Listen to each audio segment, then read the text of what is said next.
The plan. Today, Americans would be outraged if UN troops entered Los Angeles to restore order. Tomorrow, they will be grateful. This is especially true if they were told there was an outside threat from beyond, whether real or promulgated, that threatened our very existence. It is then that all peoples of the world will pledge with world leaders to deliver them from this evil. The one thing every man fears is the unknown. When presented with this scenario, individual rights will be willingly relinquished for the guarantee of their well-being granted to them by their world government.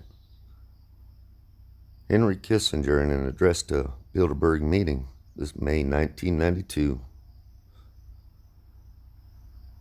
Another from Henry Kissinger. Military men are just dumb, stupid animals to be used as pawns in foreign policy. That one kind of cut me deep when I first came across that a while back, just with my past as being one of those, I don't know, dumb, stupid animals he was referencing, having been made to be one without realizing it. To join the military to, try and protect, but not being realized I was only being used for others' agendas. Agendas like some of these. Here's another military man next.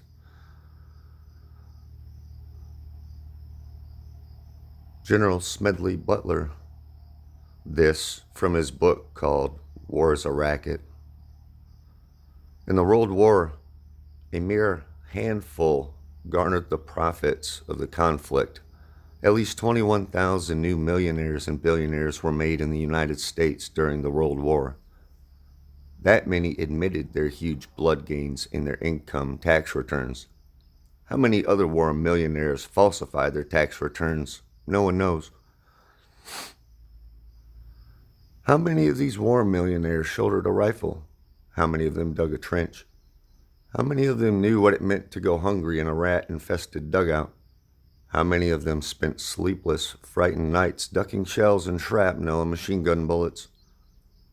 How many of them parried a bayonet thrust of an enemy? How many of them were wounded or killed in battle?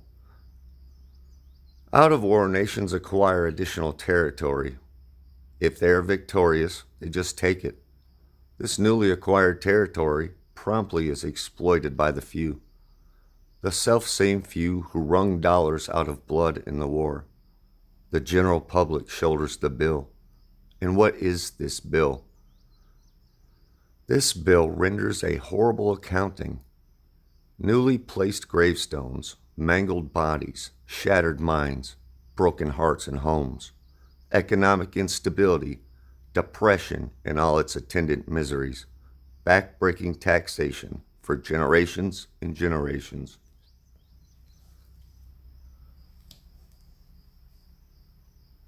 I agree. All the wars, they've all been set up all along. We've all been tricked to fight wars for others' gains all along. To fight our fellow man and woman for no other reasons than the labels that were attached to us, attached to them, and then we were set against them. I fell for the same thing, and I agree. The bill that has to be paid, it's aside from the physical destruction and the destruction outside that happens, it's the destruction that happens inside one's own mind and body and soul, really. The broken heart, the broken homes. So many are going through that right now because still can't process what has happened and why. Don't fully realize it was all lies, it was all tricks, and don't know how to heal yet, how to reconcile those things. Has to be done. We have to realize we've all been played. And then stop being played and stop playing. This one from a man named Edward Bernays, from his book called Propaganda. Like,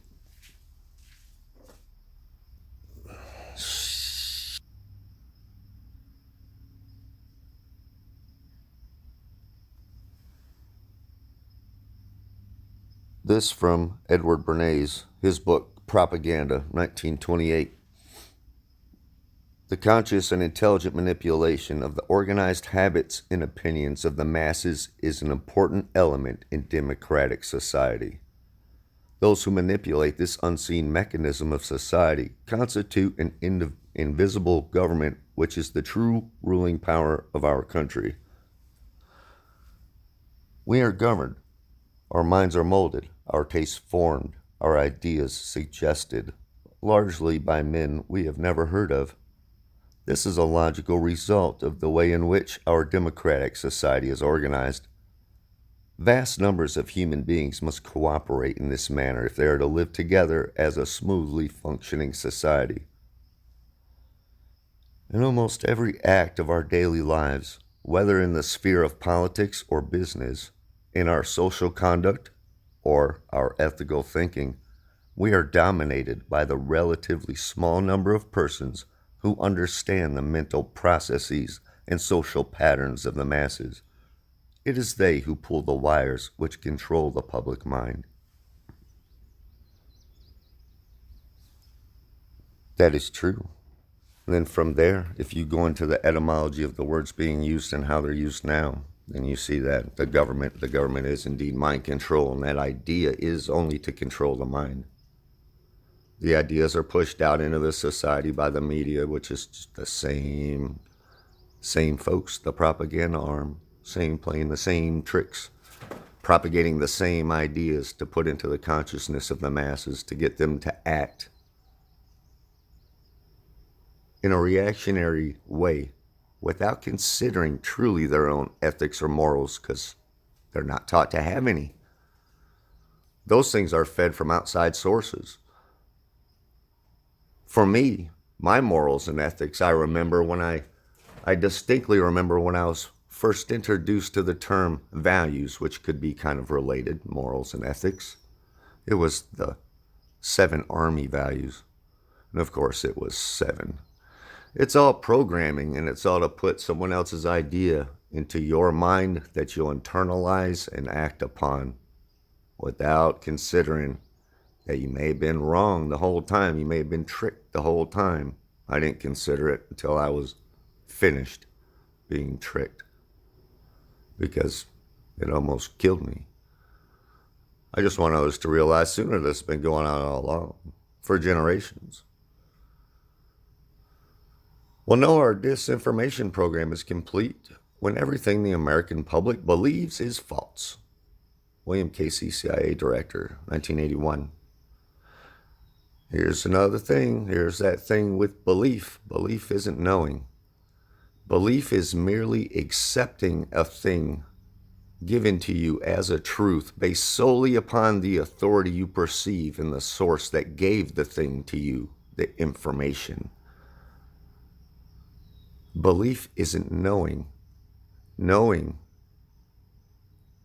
is using your own discernment, your own ability to research, your own ability to use your own logic and creativity and reason, and line that up inside to a place of knowing on whatever the piece of information or topic is. The point is not to blindly believe anyone, because that's how they got us.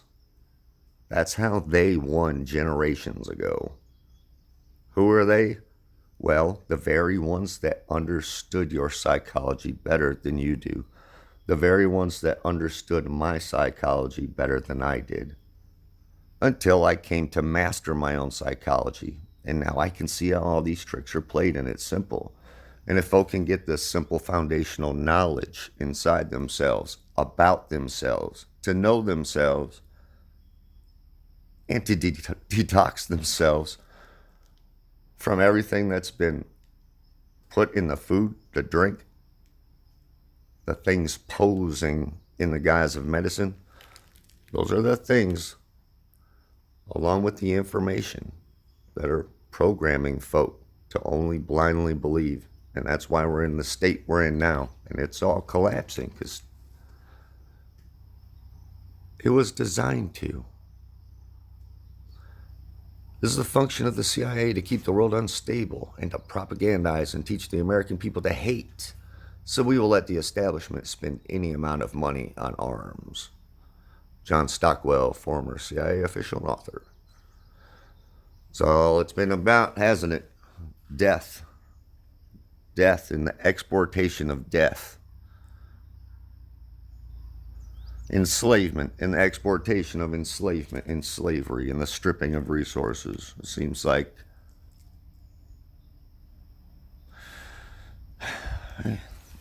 it's that same old story for generations.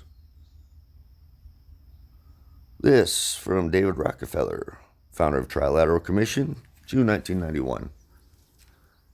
We are grateful to the Washington Post, the New York Times, Time Magazine, and other great publications whose directors have attended our meetings and respected their promises of discretion for almost 40 years. It would have been impossible for us to develop our plan for the world if we had been subject to the bright lights of publicity during those years. But the work is now much more sophisticated and prepared to march towards a world government. The supranational sovereignty of an intellectual elite and world bankers is surely preferable to the national autodetermination practice in past centuries. And even there, I would argue that national autodetermination, or determine one's own path as a nation, as a group of folk within a nation, it hasn't been left up to them. It's been steered for centuries by the same folk that started the whole game of the money system, the money changers, the scribes of the Pharisees. These continuations later to the paper money, fiat currency, just a continuation of the gold or other materials used to barter and trade. It's all the same thing. It's a centralized control structure over the monetary system, which is why now they're bringing that down, and that's what cryptocurrency is for. Folk think that's the way to break out of the slave system of the bankers. I'm telling you that the ones that control the bankers, that control the game, they're setting up the system of cryptocurrency because it is decentralized. Because it's all digital. They don't have to put in any effort but keystrokes to create things and to remove things, which is what they do now with the ledger system that's attached to the fiat currency. But this is just to remove the fiat currency, just to make sure, well, you either take the mark of the beast, you don't. You already used the money, you kind of already did. But now when they go to this new system, it's just going to clamp down to where you can buy and sell things, or you can't, and they'll be able to determine that for you based off your own behavior. And if they don't agree with your behavior, and especially if you don't agree with their behavior, well, yeah, we're in for it if we can't get everyone to wake up to see what the hell's coming, because it's very blatantly obvious. Hundreds of billions of dollars are spent every year to control the public mind. Noam Chomsky. Indeed.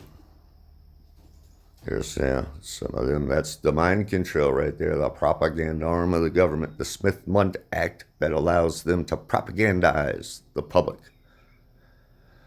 Yet allows them, makes it legal. That's why there's a big difference between legal and moral. Is it morally correct to put out false information and trick the masses, especially into doing harm to themselves or others? No, it's very immoral. But they've made it legal with the Smith-Mundt Act. Harm? What kind of harm? For example, the vaccines, to tell you that the vaccines are safe and effective, while documentation and research is out there everywhere to tell you that it's absolute poison, that they know themselves is poison. And the CDC Simpson-Wood transcripts document, well, was a meeting they held off, like some scientists and some researchers and things, CDC folks, about vaccines and the effects of all these adjuvants and different poisons within the vaccines. And they very well know the damage it was causing, how bad it had gotten. And we're trying to figure out just what to do, because they knew they couldn't cover it up anymore. There was too much information out. But yet, the vaccines are being pushed even more. Why do you think there's an Ebola scare being pushed too? You think they don't manipulate and make these diseases in these labs? They make those, they release those, and whether they release them or not, they'll release the story of it just to scare you into taking more vaccines. That's to keep you under mind control. That is so you are cognitively dysfunctional. The other health effects are just a bonus to them, a bonus to their allopathic medical system that's just waiting to give you more poison pills or cut you apart like a butcher and make more money off of your suffering.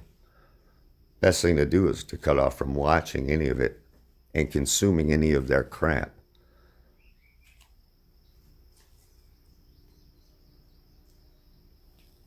Because that's what it does.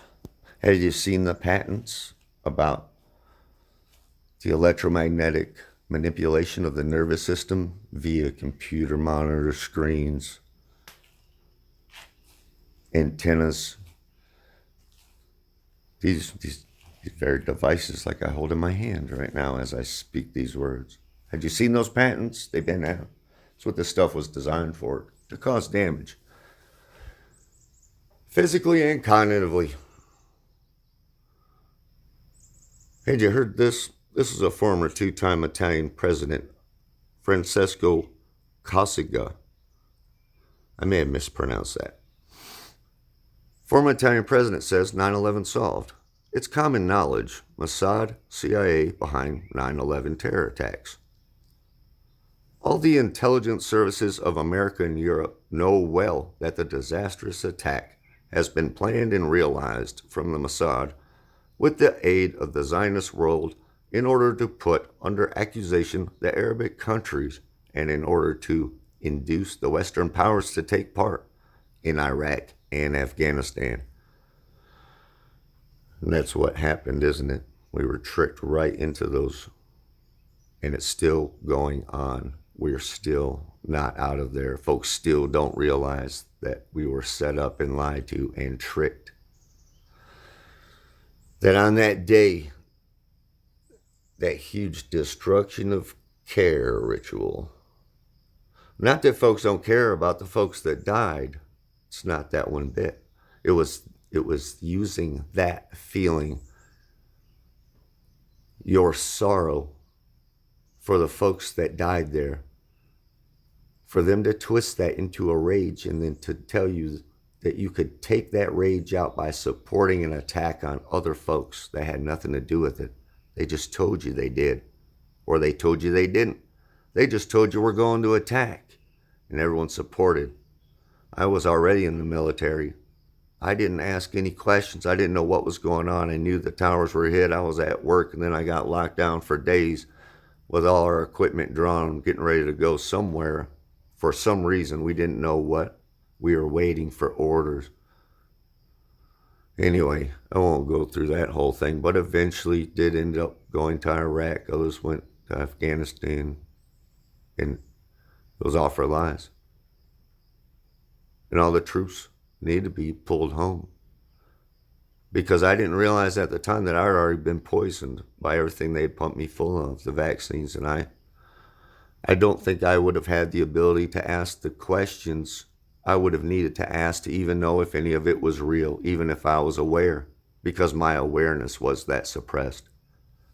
And I was that cognitively dysfunctional, and my perception that broken and compartmentalized while I was in the military.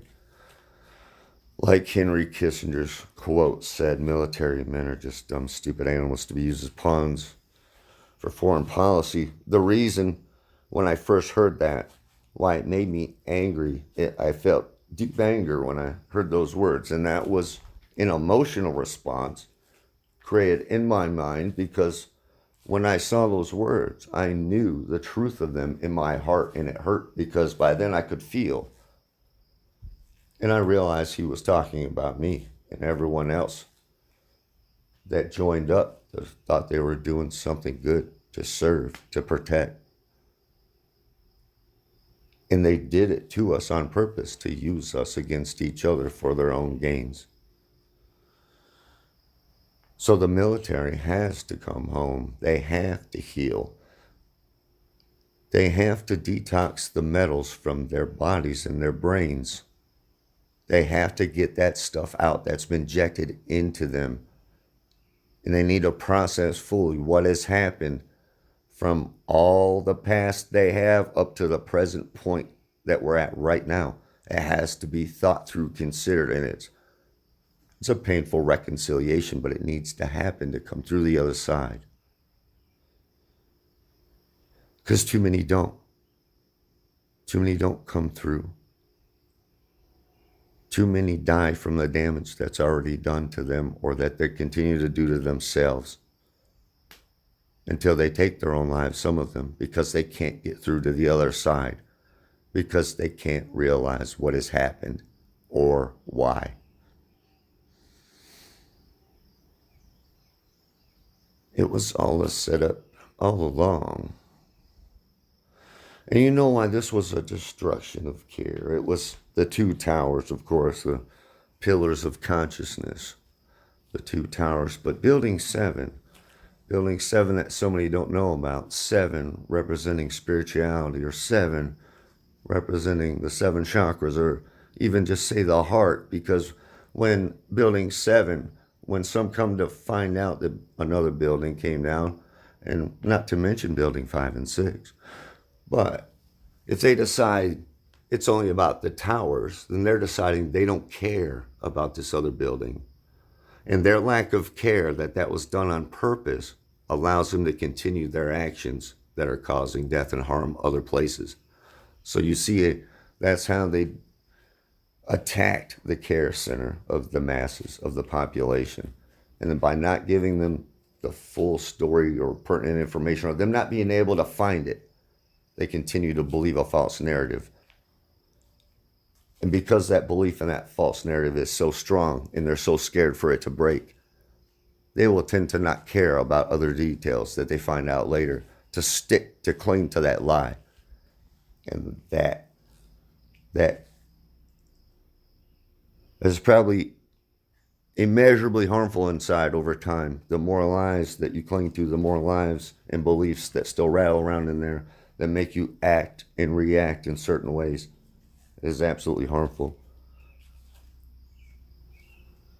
Because it's a sign of psychological damage, because not quite damage in a physical sense maybe, but an imbalance in thought.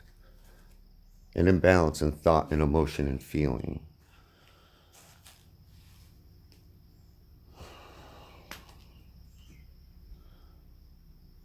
Henry Ford, this was a while back. It is well enough that people of the nation do not understand our banking and monetary system, for if they did, I believe there would be a revolution before tomorrow morning. Of course, he is talking about the fractional reserve banking system, which goes back and back and back through all the different systems. Where it comes down to is usury. It's all systems of usury. When it's interest attached to you trade this, but now you got to give me more back than I gave you, that's usury. It's been going on since, I don't know, biblical times or wherever, how far back we can look. And that's the issue. That's the same group that's in control now. So whatever. And really, it's not a group that's in control. The only way that they stay in control is because the masses believe the lies they've been told. If everyone just simply stopped believing the lies they've been told, they would realize they are in control of themselves, their lives, and we all have that ability together. Well, then we just move in a whole new direction without being told what to do by mommy or daddy or uncle, whoever organization that's out there trying to tell us what to do all the time for their own ends, all driving toward the same agenda. There's class warfare, all right, but it's my class, the rich class, that's making war, and we're winning. Warren Buffett. Yeah, that's true. It's true, isn't it? It's ridiculous. This quote here was from 1970. Speaking of a future at most only decades away. Now keep in mind, 1970, decades away. Here we are. Decades later. Speaking of a future at most only decades away, an experimenter in intelligence control asserted, I foresee a time when we shall have the means and therefore, inevitably, the temptation to manipulate the behavior and intellectual functioning of all the people through environmental and biochemical manipulation of the brain. It's Big New Brzezinski. That's what they did.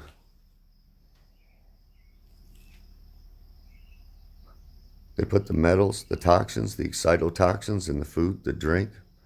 They put the adjuvants, the metals, the other toxins in the vaccines. The petrochemical pills, they put it in there. The pills that affect the psyche, those screw with the biochemistry of the brain. It all screws with our physiology, our biomagnetic physiology. It's all being ruined by this trash that they teach us to consume and to give us, to turn us into really living garbage disposals that then act as if we're some kind of weird undead creature. Some weird form of man and woman that turns more and more materialistic year after year as the beliefs get bigger and bigger and bigger, and we get further and further away from the truth and from the spiritual, metaphysical side of things. Because the metaphysical and the physical are definitely one and the same. Bertrand Russell, 1953. Scientific societies are as yet in their infancy. It is to be expected that advances in physiology and psychology will give governments much more control over individual mentality than they now have, even in totalitarian countries.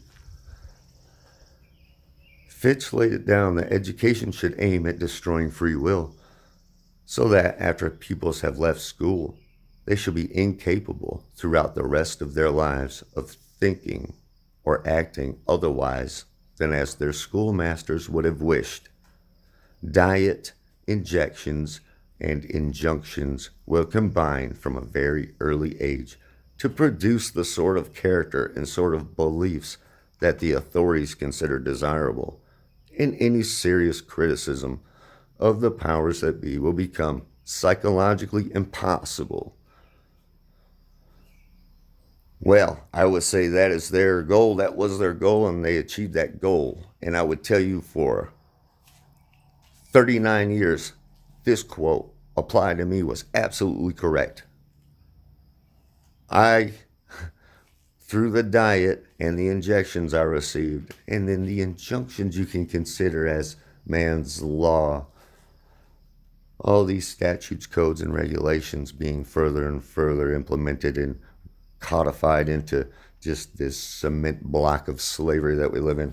Anyway, I was unable to question the things I was told because I believed the authority, so-called authority figures that were telling me these things must know them to be true.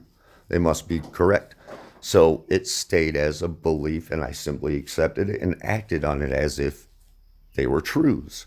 And then later, 39 years later, a few years ago, this quote became incorrect for me because it can be healed from.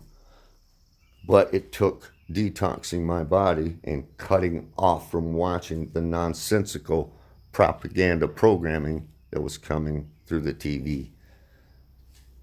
Through all the mediums, really.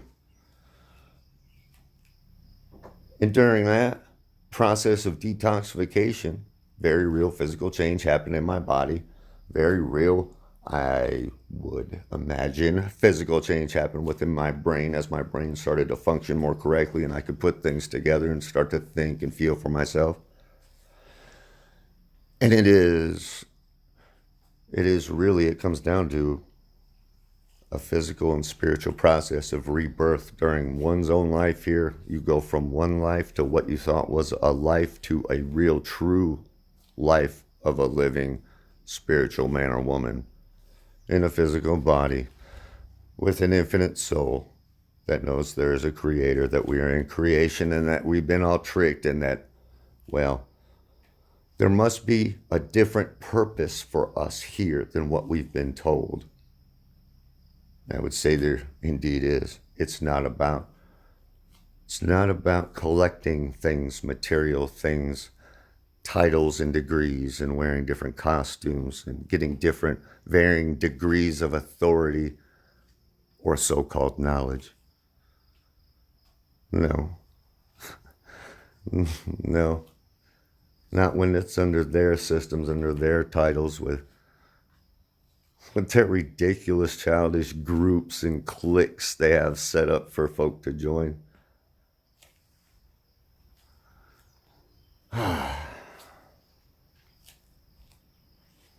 We need a society of adults quickly that are not in that high school age mentality, devoid of morality, attached to materialism and narcissism,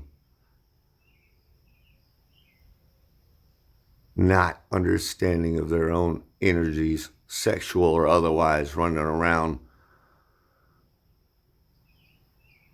misusing themselves and each other, creating life when they have no right to be creating life yet because they don't fully know themselves, so how could they raise a child? I fell into that category when we had kids. I realized, though I thought I was an adult, I was nowhere near. I was playing the role of an adult. I had a costume on. I had a paycheck coming in, though I did not know myself at all. I was still a child in mind. Little did I know that's how I would remain until my boys were grown to the age I was then.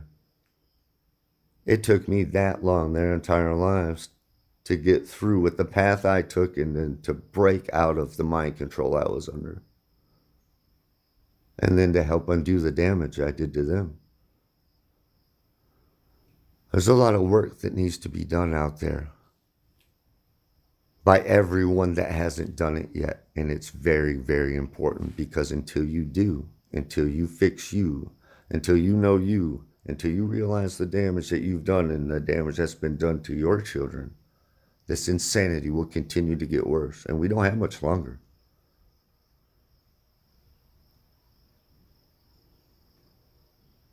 To achieve world government, it is necessary to remove from the minds of men their individualism, loyalty to family traditions, national patriotism, and religious dogmas. Brock Chisholm, Director of the UN World Health Organization, 1991. It's been a game all along, all a big game by clowns in suits, steering the public because they knew the public's psychology better than the public did for generations. So all they had to do was keep repeating the same tricks over and over and over. That's what they're continuing to do. That is why it is so glaringly and blaringly obvious once you can see and perceive what you're really seeing and perceiving. Once you are clear inside of all the toxins, you see the circus for what it is, and you see these clowns and actors for what they are, and it's ridiculous. I won't even go here, but this is what's coming. This is what's coming to bring it all together, to bring down all the religions, to bring down all the so-called different labels of governments, countries, this or that, and the other, put it all under one world. Well, they've been talking about it all along. Here it is. And this goes back to the Pharisees. They're using Judaism as cover. It's this.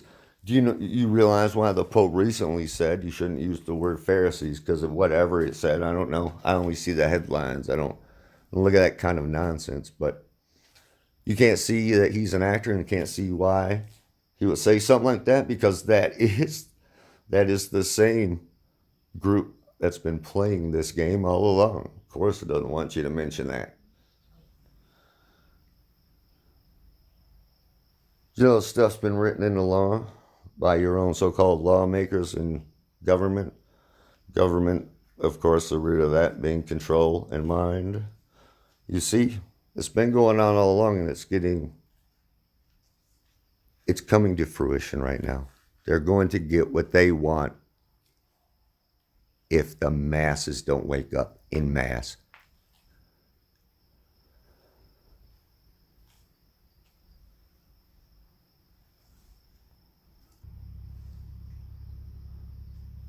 This from a book called The Secret Government, 1991, an excerpt. The government encouraged the manufacture and importation of military firearms for the criminals to use. This is intended to foster a feeling of insecurity, which would lead the American people to voluntarily disarm themselves by passing laws against firearms. Using drugs and hypnosis on mental patients in a process called Orion, the CIA inculcated the desire in these people to open fire on schoolyards and thus inflame the anti-gun lobby. This plan is well underway and so far is working perfectly. The middle class is begging for the government to do away with the Second Amendment. And I tell you, that's all been my control all along anyway, but yep, just it's the same old tricks being played out over and over and over and continuously, and if folk could just look. It's that whole, if you don't know your history, if you don't know history, you're doomed to repeat it thing, but it's really realizing that history is just his story and he's been telling it or she's been telling it over and over the same way and making us play it out over and over the same way because it's just a bullshit story that you can see through if you can see enough of the bullshit to get a big picture view of your own world that you live in with enough depth, a big enough picture with enough depth, and then to know yourself fully inside. That's the key.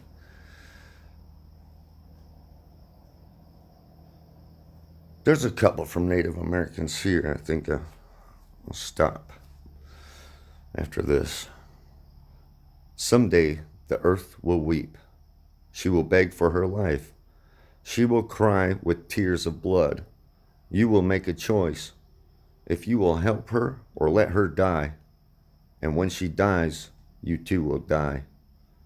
John Hollowhorn, Oglala, Lakota. We're here. We're here when the earth is dying.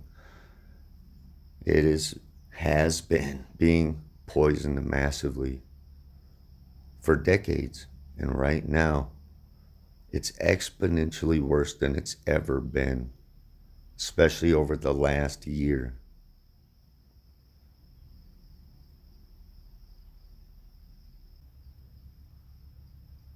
This quote on finding peace, and I agree, it starts inside. The first peace, which is the most important, is that which comes within the souls of people when they realize their relationship, their oneness with the universe and all its powers.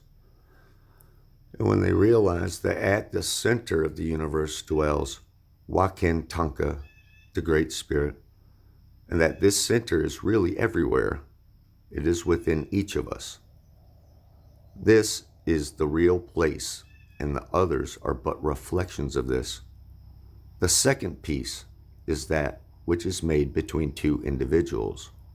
The third is that which is made between two nations.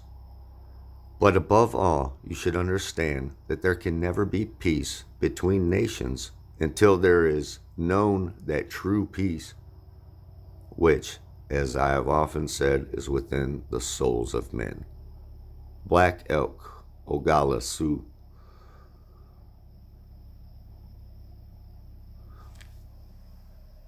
That is the thing, until we each find peace within ourselves, and that only comes with getting the toxic materials, particulates, beliefs, information out of us. When we find that peace within us, then we can truly know ourselves. When we can truly know ourselves, and if another individual truly has done the same thing and knows themselves, those two can come together and make peace and a bond together. Then you scale that up again to nations. When the masses have made that peace within themselves, and recognize that oneness within themselves and that connection to the universe, and then recognize that everyone else outside of them also is a piece of that. Well, it seems like peace could come easier on a mass scale. It only takes that recognition inside oneself of oneself and one's own morality and divine nature, maybe intertwined with their very physical, limited nature here in this place. Just a thought. Thanks for listening.